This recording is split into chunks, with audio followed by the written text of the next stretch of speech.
let's get back to Ronald Reagan and his criminal gang. All the criminals and lawbreakers in the Ronald Reagan administration. Yeah, oh. 225 of them so far.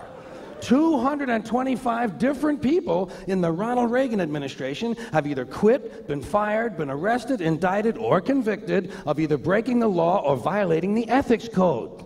225 of them. And Edwin Meese alone has been investigated by 3 separate special prosecutors, and there's a 4th one waiting for him in Washington right now. 3 separate special prosecutors have had to look into the activities of the Attorney General, and the Attorney General is the nation's leading law enforcement officer. See, that's what you got to remember. This is the Ronald Reagan administration we're talking about. These are the law and order people. These are the people who are against street crime. They want to put street criminals in jail to make life safer for the business criminals. They're against street crime.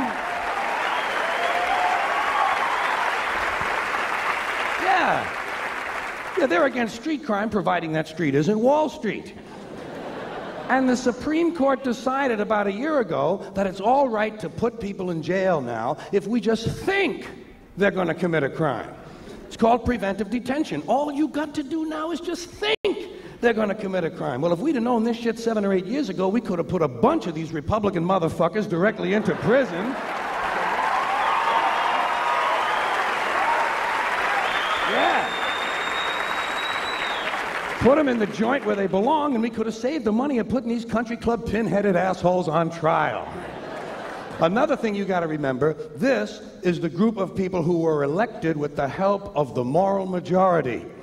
Elected with the help of the moral majority and the Teamsters Union. That's a good combination. Organized religion and organized crime working together to help build a better America. Another thing,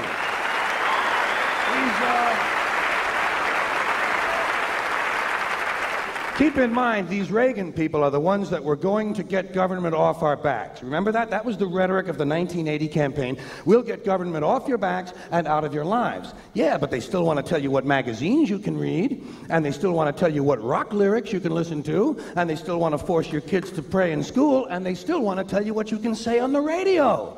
The FCC, the Federal Communications Commission, decided all by itself that radio and television were the only 2 parts of American life not protected by the free speech provisions of the First Amendment to the Constitution.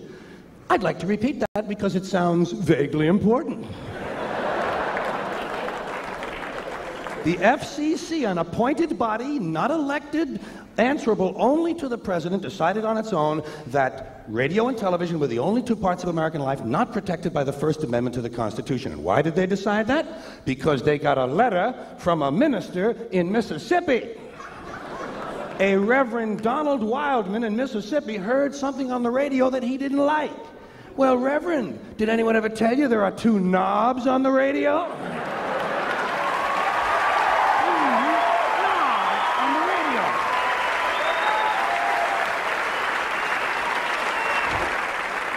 Of course, I'm sure the Reverend isn't that comfortable with anything that has 2 knobs on it. But hey, Reverend, there are 2 knobs on the radio. One of them turns the radio off, and the other one changes the station. Imagine that, Reverend. You can actually change the station. It's called freedom of choice, and it's one of the principles this country was founded upon. Look it up in the library, Reverend, if you have any of them left when you finish burning all the books.